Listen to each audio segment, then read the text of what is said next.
지난 11월 1일에 대법원은 양심적 이유로 병역을 거부하는 것이 형사처분의 대상이 되지 않는다고 판결을 내렸습니다. 여호와의 증인이라고 하는 이 이단 집단은 입영 통지서가 도착해도 입영을 거부하고 재판을 받아서 그동안 약 1년 6개월간의 교도소 생활을 하는 것으로 잘 알려져 왔습니다. 얼마 전부터 법조계를 중심으로 해서 이런 종교적 신념적인 이유로 입영을 거부하는 사람들에 대해서 대체 복무에 관한 토론이 진행되고 있고 국방부도 조만간 이 대체 복무에 대한 결론을 내릴 예정이라고 합니다. 뉴스에 보도되기를 36개월 교도소에서 합숙으로 근무하는 것으로 지금 가닥을 잡고 있다고 하는데 어떻게 될지 잘 모르겠습니다. 지난 2016년도에 윤소평 변호사라는 분이 블로그에 올린 글을 제가 소개하고자 합니다. 우리나라 헌법 제39조 제1항은 모든 국민은 법률이 정하는 바에 의하여 국방의 의무를 진다고 규정되어 있습니다. 나라를 지켜야 하는 의무는 남자만 아니고 남녀노소, 헌법이 그리 되어 있어요. 남녀노소를 불문하고 모든 국민에게 나라를 지켜야 하는 의무가 있고, 특별히 남자의 경우에는 법이 정하는 바에 따라서 군복무를 일정 기간 감당해야 하는 것으로 제도가 마련이 되어 있습니다. 총을 잡고 사격을 하고 전쟁 상황이 벌어지게 되면 상대를 향해서 총을 쏘아야 하는, 그래서 때로는 내가 상대의 목숨을 빼앗아야 되는 상황이 벌어지는 것을 좋아할 사람은 아무도 없습니다. 그 누가 좋아하겠어요? 또 군대 가서 고생하고 싶은 사람도 없을 겁니다. 제가 1990년 1월 9일에 입대를 했는데 날짜도 안 잊어먹습니다. 얼마나 추운지. 가가지고 처음 총을 잡았는데요. 여러분, 그 총신이 그 쇠로 돼 있습니다. 특수 합금으로 돼 있죠. 그거 딱 잡는데 섬찟하더라고요. 이 사람 죽이는 무기잖아요. 그거 잡는 게 기분이 좋을 리가 없어요. 총 쏘는데 그 텔레비전에서 그 총소리 탕탕, 그거 여러분, 그거 좀 애들 장난 같은 소리입니다. 진짜 총소리는요 굉장히 큽니다. 귀청이 떨어져 나갈 정도로 총소리가 커요. 그 총 사격할 때 말이죠, 이게 사람 죽이는 무기다 생각하면 섬찟합니다. 그건 누가 좋아서 하겠어요? 좋아할 사람 아무도 없다, 이런 얘기입니다. 다른 사람을 죽이는 무기인 총을 들고 또 전방에 그 추운 곳에서, 어려운 곳에서 힘들게 고생하는 거 좋아할 사람 아무도 없다, 이런 얘기예요. 모든 병역 의무자들이 갈등을 겪고 또 할 수만 있다면 고된 병역의 의무를 피하고 싶은 심정일 것입니다. 좋아서 총 잡는 사람 누가 있겠습니까? 아마 99%는 다 싫은 거예요. 1%도 안 되는 사람들 중에 혹시 총 쏘는 게 즐겁고 다른 사람 죽이는 게 즐거울 수 있는 사람이 있다면 이 사람은 사이코패스죠. 좋아서 최전선에 복무하기를 희망하는 사람이 누가 있겠습니까? 저도 최전선에 휴전선에서 근무를 했는데 그런 노래를 우리 불렀습니다. 인제 가면 언제 오나 원통에서 못 살겠네. 제가 인제 원통에 있었어요. 이게 이제 지명인데 우리 너무 그 지역이 아주 강원도 산골짜기에 어렵고 힘들었기 때문에 그런 노래를 불렀어요. 인제 가면 언제 오나 원통에서 못 살겠네. 인제군 원통면 서화리 천도리 여러분 들어보셨어요? 하늘 아래 도시 천도리. 거기서 군생활했어요. 거기서 군용 트럭을 타고 한 2시간 정도 올라가면 제가 근무하던 철책부대가 나옵니다. 누가 좋아서 거기 가 있겠어요? 그러나 우리가 그 병역의 의무를 다 집니다. 왜 그럴까요? 내가 거기에 총 들고 서 있지 않으면 내 가족이 위험해지고 내 고장이, 내 나라가 위험해지기 때문에 그렇다, 이런 얘기입니다. 요즘 이 사회에서 벌어지고 있는 어떤 논쟁들 가운데 일부를 보면 동성애 논쟁이라든지 또 입영에 관한 논쟁이라든지 보면은 좀 문제가 있다. 제가 이런 생각을 하지 않을 수가 없습니다. 진보의 탈을 쓴 뭐라고 할까요? 예, 하여간 좋지 않습니다. 그건 참 진보가 아니고 거짓 진보, 나라의 몰락과 또 나라의 파멸을 가속화시키는 잘못된 사상이 횡행하고 있다, 이런 얘기입니다. 그러면 우리 그리스도인들은 전방에 가서 총 들고 근무 서니까 평화주의자가 아니고 전쟁주의자냐, 이런 얘기예요. 성경은 어떻게 말씀하는가, 그걸 제가 오늘 살펴보려고 그럽니다. 성경에 어떻게 되어 있는가, 그리스도인과 전쟁에 대해서 성경은 어떻게 말씀하는가. 먼저 오늘 우리에게 주시는 하나님의 말씀은 그리스도인을 병사로 비유하고 있습니다. 오늘 본문 말씀에 디모데후서 2장 3절에 너는 그리스도 예수의 좋은 병사로 나와 함께 고난을 받으라. 성경에는 이처럼 그리스도인을 군사로, 병사로 묘사하는 경우가 여러 군데 있습니다. 빌립보서 2장에 보면 에바브로디도를 너희에게 보내는데 그는 나의 형제요 함께 수고하고 함께 군사된 자요, 그랬습니다.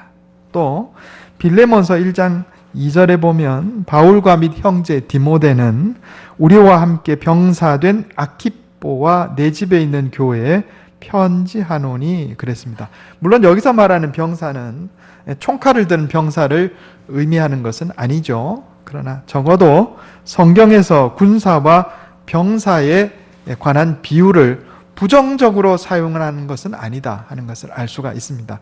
어떤 거기에 긍정적인 의미를 부여하고 그리스도인들을 병사와 군사로 묘사하고 있다, 이런 얘기입니다. 제가 전에 우리 그리스도인들이 이 세상의 삶을 살아가면서 세 가지 전쟁을 수행하고 산다, 이런 말씀 드린 적이 있습니다.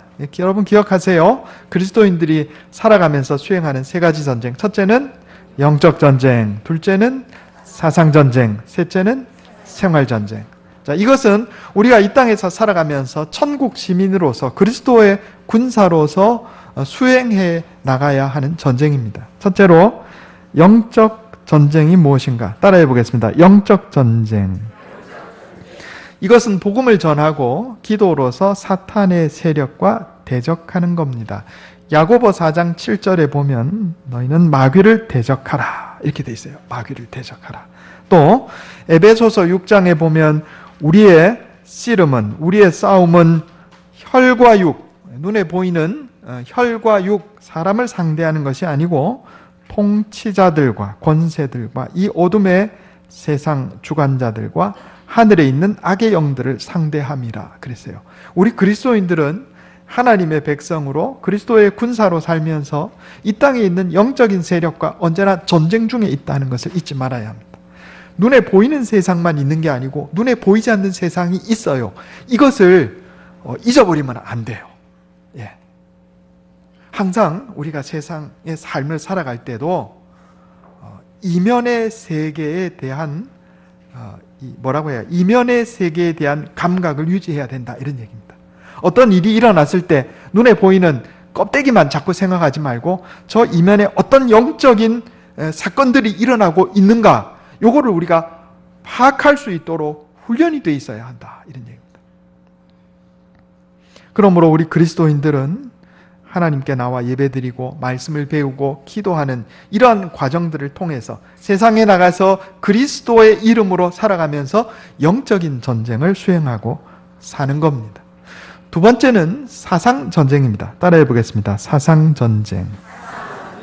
이것은 우리가 하나님의 말씀으로 무장해서 세상의 그릇된 사상, 세상의 그릇된 지식과 싸우는 것입니다. 우리 성경 한번 찾아볼게요. 고린도 후서 10장 5절.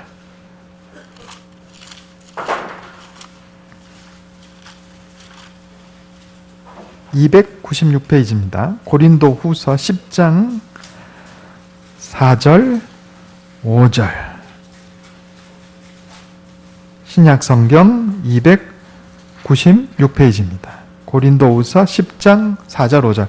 우리 같이 한번 읽어보겠습니다. 고린도후서 10장 4절 5절. 자, 시작.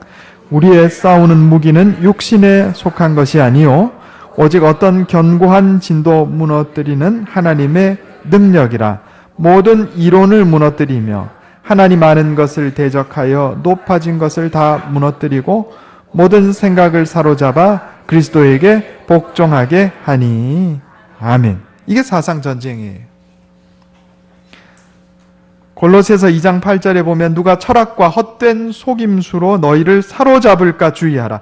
잘못된 사상, 잘못된 이론, 잘못된 이념을 가지고 성경의 말씀, 성경적 사상을 공격하는 것, 여기에 대해서 우리가 사상 전쟁을 수행해서 세상의 그릇된 생각들을 예수 그리스도 앞에 복종시키고 하나님 말씀 앞에 복종시켜야 한다, 이런 얘기입니다. 여러분, 우리 세상에 가면요 별의별 사상들이 다 있어요. 동성애가 정당한 것인 것처럼,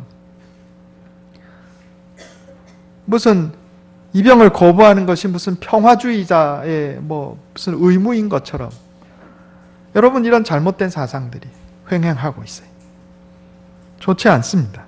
우리는 하나님의 말씀, 철학과 헛된 속임수로 잘못된 사상으로 우리를 미혹하지 못하도록 하나님 말씀으로 무장해서 승리해야 한다, 이런 얘기입니다.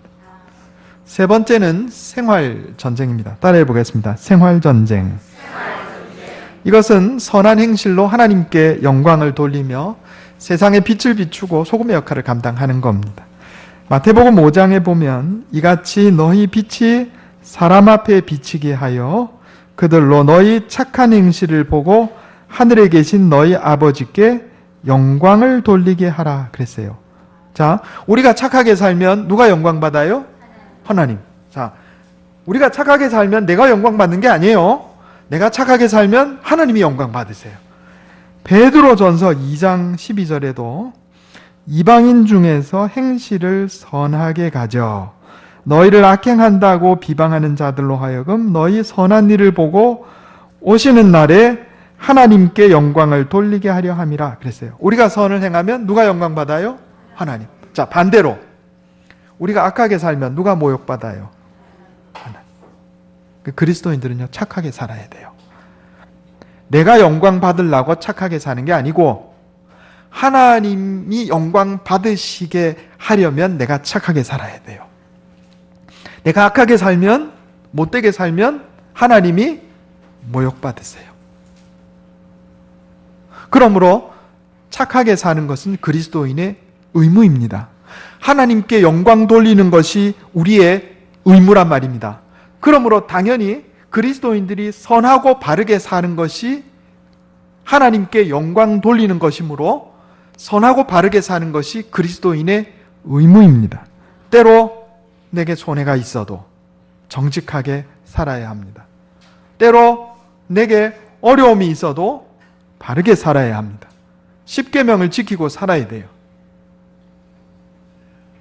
그리스도인임네, 내가 교회 다닙네, 내가 무슨 직분 가지고 있네 이러면서 악하게 살고 그릇되게 살면 그것은 하나님을 모독하는 것이고 그리스도인의 책무를 업신여기는 것이다, 이런 얘기입니다. 따라해 보겠습니다. 착하게 삽시다. 착하게 살아야 돼.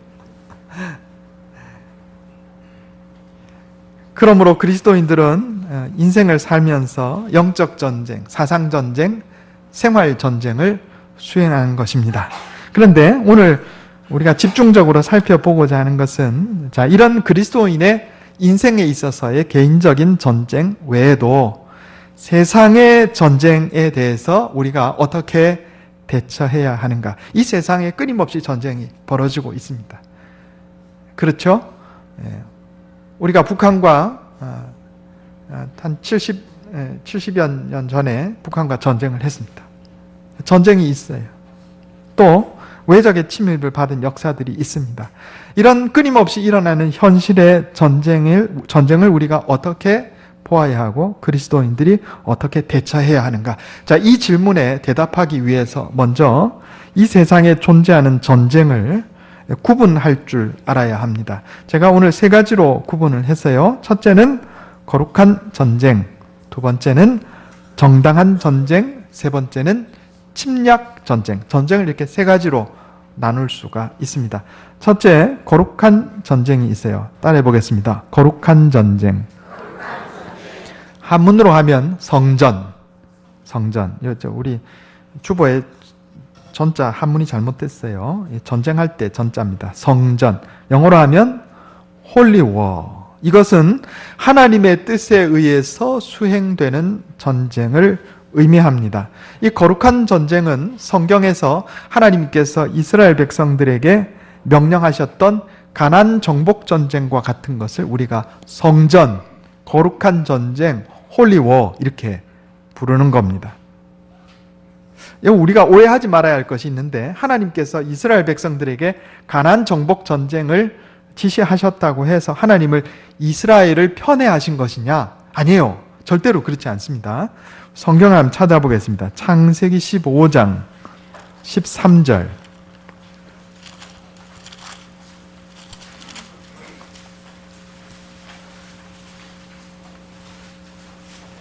구약성경 17페이지입니다.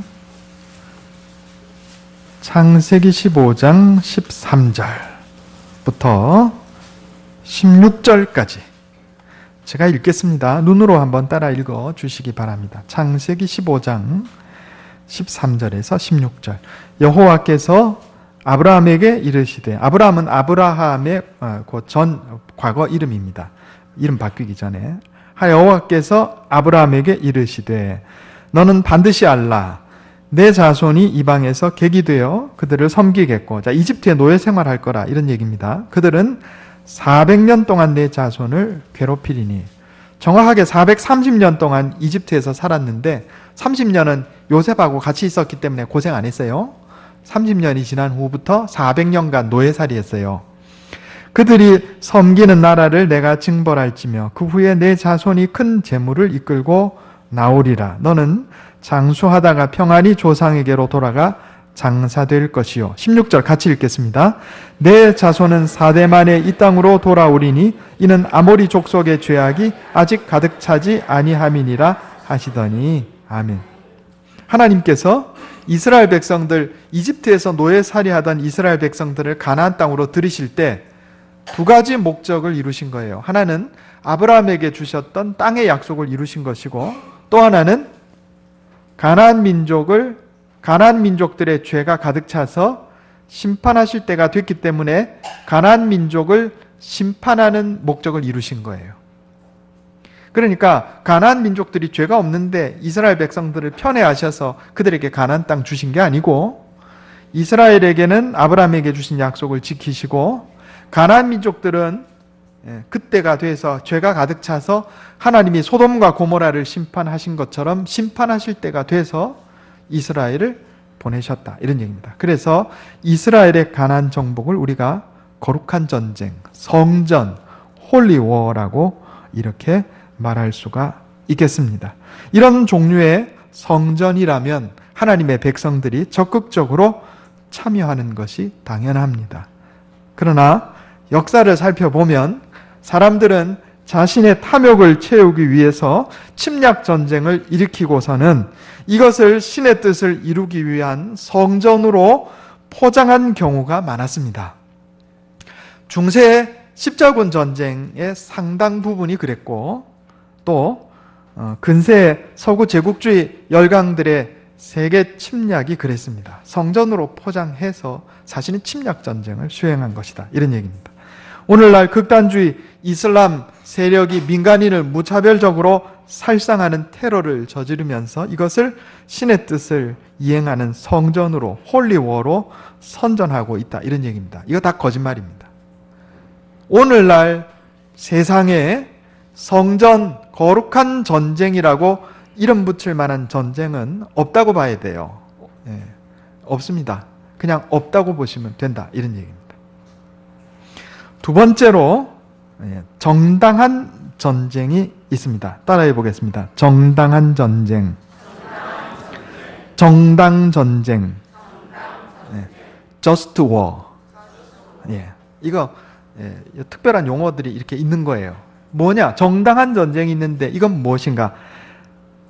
상대 국가가 우리를 침략해 들어왔을 때 여기에 대해서 방어하는 전쟁을 우리가 정당한 전쟁, 정당 전쟁, just war라고 얘기를 합니다. 당연히 그리스도인들은 이러한 정당한 전쟁에 참여하는 것이 금지되어 있지 않습니다. 제가 전에도 말씀드린 것처럼 우리가 사는 이 세상은 낙원이 아니에요. 파라다이스가 아니다 이런 얘기입니다.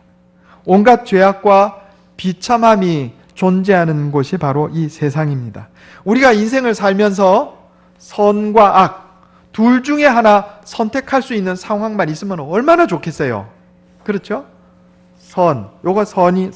선이나 악 둘 중에 하나 택할 수 있다. 이러면 얼마나 좋겠어요. 그런데 사실 우리가 인생을 살면서 겪는 대부분의 경우는 선과 악 둘 중에 하나 택할 수 있는 경우보다는 요게 좀 더 악하고 요게 조금 덜 악하고 이거 둘 중에 하나 선택할 수밖에 없는 상황이 있다 이런 얘기입니다. 나치 독일이 유럽 전체를 침략해 들어갈 때 어느 지역에 독일군이 밀고 들어왔어요. 그런데 그 나라 어느 지역의 주민이 자기 옆집에 살던 유태인들은 잡히기만 하면 전부 포로 수용소에다가 데려가고 죽여버리니까 나치 독일이 자기 옆집에 살던 유태인들을 자기 집 지하실, 몰래 만들어 놓은 지하실에 숨겼습니다. 어떤 사람이 그렇게 했다 이 말이에요. 이게 실제로 있었던 사건입니다. 근데 독일군 비밀경찰 게슈타포가 다 문을 두드립니다. 안에 사람이 있습니까? 예. 왜 뭐 때문에 그러십니까? 당신 옆집에 분명히 유태인이 살았는데 지금 그 집에 사람이 없다. 당신 숨겨준 거 아니냐? 뭐라고 해야 되겠어요? 당신 그 옆집 유태인들 어디 간 줄 아냐? 이렇게 물었을 때 뭐라고 그래야 돼요? 모른다 그랬어요. 거짓말했어요. 거짓말한 건 선이에요, 악이에요? 거짓말하는 게 선이에요, 악이에요? 악이죠. 당연히 악이죠. 자, 그런데 거짓말하는 게 악이라고 해서 내가 거짓말을 안 하고 요 밑에 제가 숨겼는데요. 그러면 어떻게 돼요? 옆집 사람들이 죽는 거예요. 거짓말하는 걸 선이라고 얘기할 수는 절대로 없어요. 그러나 우리가 선과 악 중에 선택할 수 있는 지금 상황이 아니고 옆집 사람을 죽음에 내주는 것은 더 큰 악이고 거짓말하는 것은 더 작은 악이에요. 그러면 눈물을 머금고 이 비참한 상황에서 내가 거짓말하는 조금 덜한 죄를 지울 수밖에 없는 상황이 있다 이런 얘기입니다. 그렇다고 우리가 거짓말을 선이라고 얘기하면 안 되는 거예요. 어떤 사람은 거짓말을 검은 거짓말, 하얀 거짓말, 하얀 거짓말은 악이 아니고 선이다 그런데 그렇지 않아요. 하얀 거짓말이고 검은 거짓말이라고 그런 거 없어요. 거짓말 자체가 악이에요. 그러나 내 옆집 사람을 죽음에 내어주는 것보다는 낫잖아요. 우리가 사는 세상이 그렇다 이런 얘기입니다. 자, 우리가 평화롭게 잘 살면 좋은데 상대 국가가 침략해 들어왔어요. 그래서 적군이 내 가족에게 총뿌리를 들이밀고 방아쇠를 당기기 직전이에요. 그러면 내게 총이 있는데 이 총을 가지고 상대편 적군 병사를 쏴야 되겠어요? 내 가족이 죽도록 내버려 둬야 되겠어요? 그러면 내가 적군 병사를 쏴서 죽이는 건 선이에요? 악이에요? 악이에요. 살인은 악입니다. 그 자체로. 그러나 더 큰 악을 방지하기 위해서 어떤 경우에는 더 작은 악을 선택할 수밖에 없는 것이 우리가 사는 이 타락한 세상, 비참한 세상이다 이런 얘기입니다. 자, 그럼 입영 거부하는 사람들에게 나는 묻고 싶습니다. 자, 총 아니라 하더라도 당신 집에 강도가 들어와서 강도가 당신의 딸을 성폭행하려고 하고 있고 당신의 재물을 뺏어가려고 하고 있고 당신의 가족을 죽이려고 칼을 들었는데 내가 옆에 있는 야구방망이 드는 것도 안 되겠어요? 나는 양심적이기 때문에 상대방에게 해를 끼칠 수 없기 때문에 강도가 들어와서 내 가족을 폭행하고 죽이는 것을 쳐다봐야만 하겠습니까? 여러분, 이게 양심이에요? 법적으로 정확하게 양심이라는 단어가 어떻게 정의되어 있는지는 잘 모르겠는데, 일반적으로 양심이라는 말은 선하고 올바른 마음을 뜻합니다. 그렇잖아요? 그러면 적이 쳐들어와서 내 가족을 죽이고 내 고장을 황폐화시키고 이 나라의 주권을 빼앗는데 내가 총을 드는 것을 거부하고 나 혼자 평화주의자라고 하는 것이 양심이냔 말입니다. 내가 집총을 거부하고 군대 안 가는 것은 현재 상황으로서는 말이죠, 다른 사람에게 그 싫은 것을 몰아서 맡겨버리는 무책임한 행위에 불과하다, 이런 얘기입니다. 이 여호와의 증인이라는 이 이단 집단이 어디서 나온 이단이냐면 미국에서 나온 이단이에요. 우리가 조금 생각을 해봐야 되는데, 미국은요, 다른 나라로부터 본토를 침략받은 적이 한 번도 없는 나라입니다. 미국은요, 전쟁을 할 때 본토에서 전쟁해 본 적이 없어요. 물론 남북 간에 내전은 있었어요. 그거 외에 다른 나라가 침략해 들어와서 본토가 전쟁터가 된 적이 없는 나라예요. 주로 다른 나라 영토에서 전쟁을 하고 주로 침략 전쟁을 수행했지 저스트 워를 한 적이 별로 없는 나라라, 이 말입니다.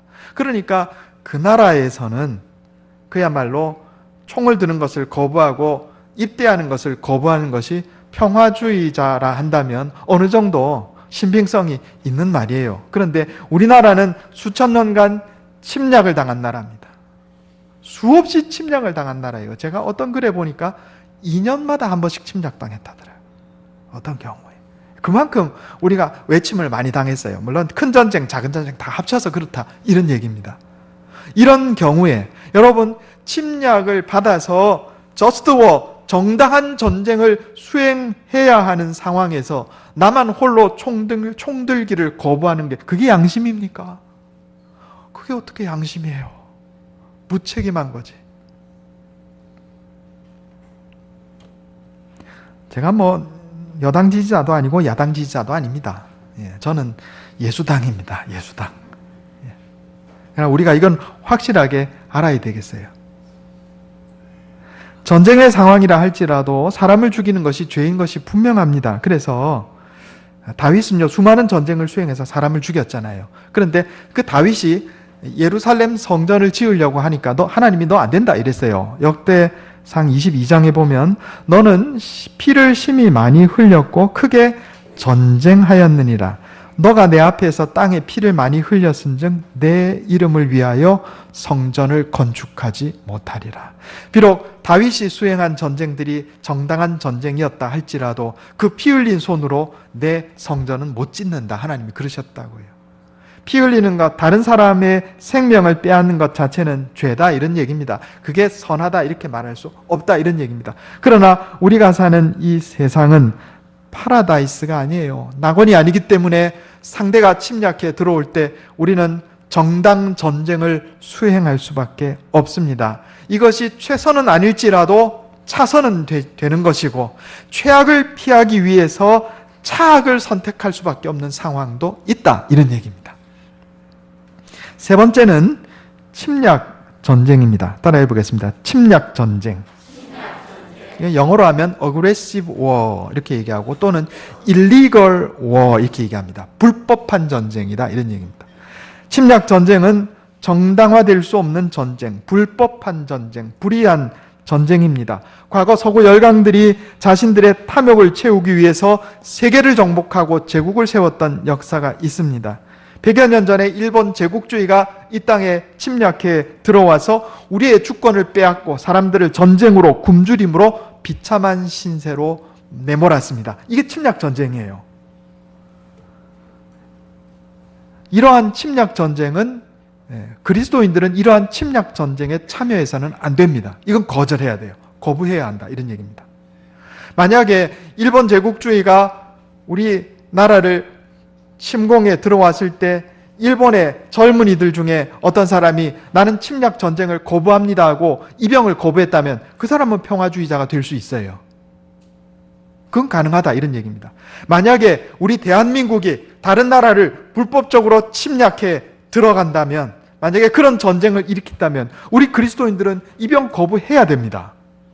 우리는 침략 전쟁에 동의할 수 없습니다. 이건 하나님의 뜻이 아닙니다. 이렇게 외칠 수 있어야 돼요. 이럴 때 우리는 이것을 평화주의라고 얘기할 수 있다, 이런 얘기입니다. 그러나 외적이 우리나라를 침략해 들어올 때 나는 국방의 의무를 저버리고 다른 사람에게 이 책임과 의무를 몰아버리는 것은 무책임한 행위지 평화주의가 아닙니다. 그런데 어떻게 이 땅에는요, 그런 사람들을 평화주의자라고 지금 포장하고 있냐고요. 초등학생도 알 만한 이야기잖아요. 이스라엘 역사 중에 나라가 부흥해서 이방 나라들처럼 대제국을 세울 수 있는 그런 시기가 있었어요. 언제냐면 다윗과 솔로몬 시절에는 나라의 힘이 부강해서 군사를 일으키면 이집트 제국처럼, 아시리아나 바빌론 제국처럼요, 크게 성장할 수 있는 기회가 있었습니다. 실제로 다윗이 한번 그것을 시도한 적이 있어요. 우리 한번 성경 한번 보겠습니다. 역대상 21장 1절.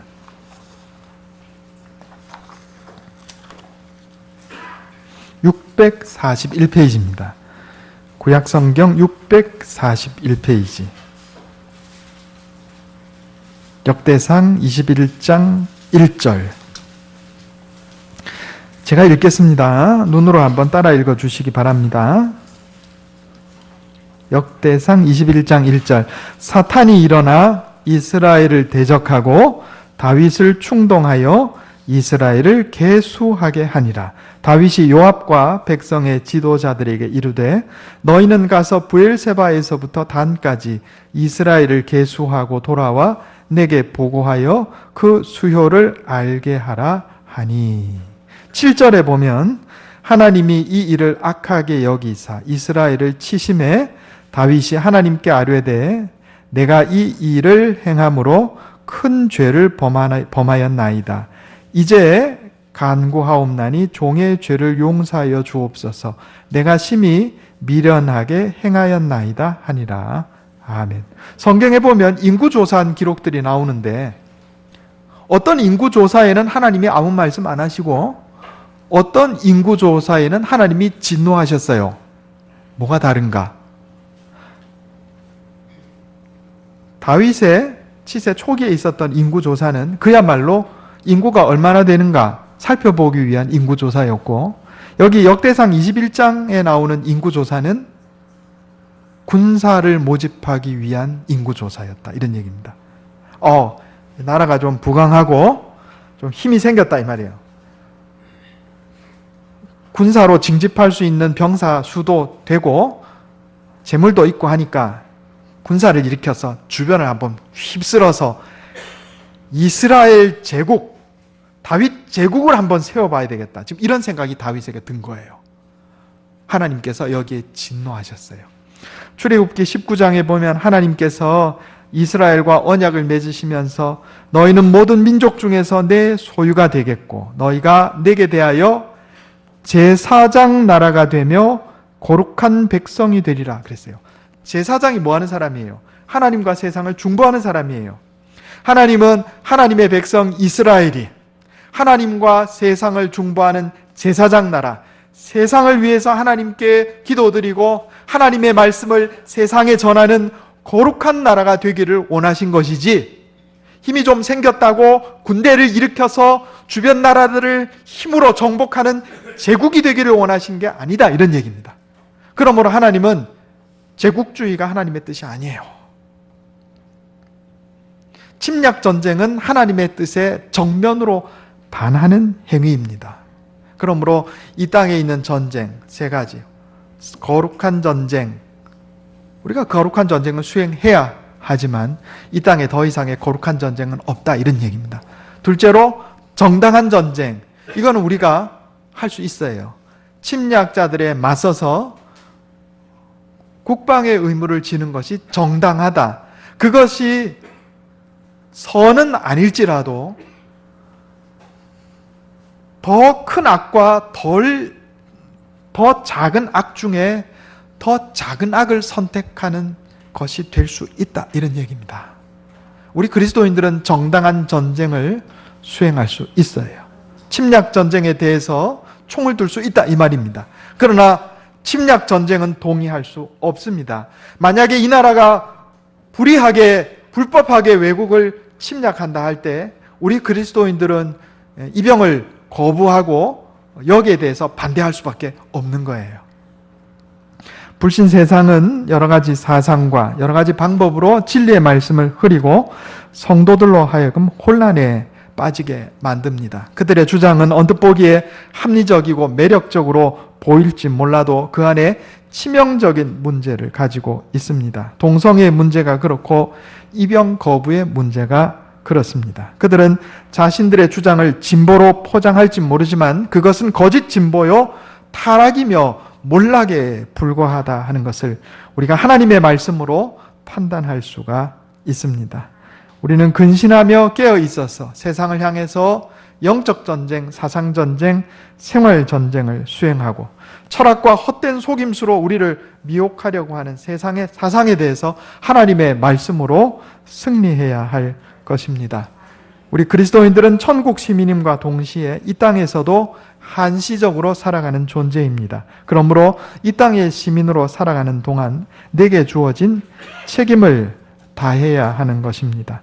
곤란한 사상이 횡행하는 현 시대에 우리 그리스도인들은 하나님의 말씀으로 더욱 무장하고 말씀에 순종함으로 세상을 올바로 이끌고 참 평화를 이루어가는 저와 여러분 되시기를 예수님의 이름으로 축원합니다. 기도하겠습니다. 하나님, 우리가 이 세상에 살면서 영적 전쟁과 사상 전쟁과 생활 전쟁을 수행하며 승리하게 하여 주시옵소서. 마귀의 세력을 멸하고 세상의 그릇된 사상과 신념을 주 예수 그리스도 앞에 복종시키며 하나님의 말씀으로 승리하는 자 되게 해 주시옵소서. 우리가 세상에서 말씀 따라 계명 따라 선하게 살아서 세상 사람들로 하나님께 영광 돌리는 인생 살게 해 주시옵소서.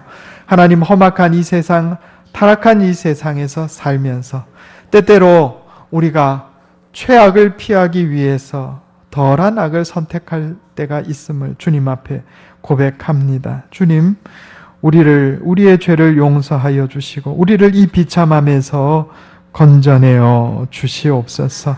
우리가 때로 정당한 전쟁을 수행할 수 있음을 깨닫게 해주시니 감사합니다. 그러나 그럼에도 불구하고 하나님, 그것이 죄임을 주님 앞에 고백하오니 우리를 불쌍히 여기시고 은총을 베풀어 주시옵소서. 이 죄악 가득한 세상에서 우리를 건져주시고 온전케 하여 주시옵소서. 하나님, 우리 그리스도인들이 하나님의 말씀으로 무장하여 세상을 선도하며 올바르게 인도하는 자들 되게 해 주옵소서. 우리가 우리를 희생하여 가족을 지키며 우리의 고장을 지키며 나라를 지키는 것을 행할 수 있도록 은혜를 더하여 주시옵소서. 우리 주 예수님의 이름으로 간절히 기도하옵나이다.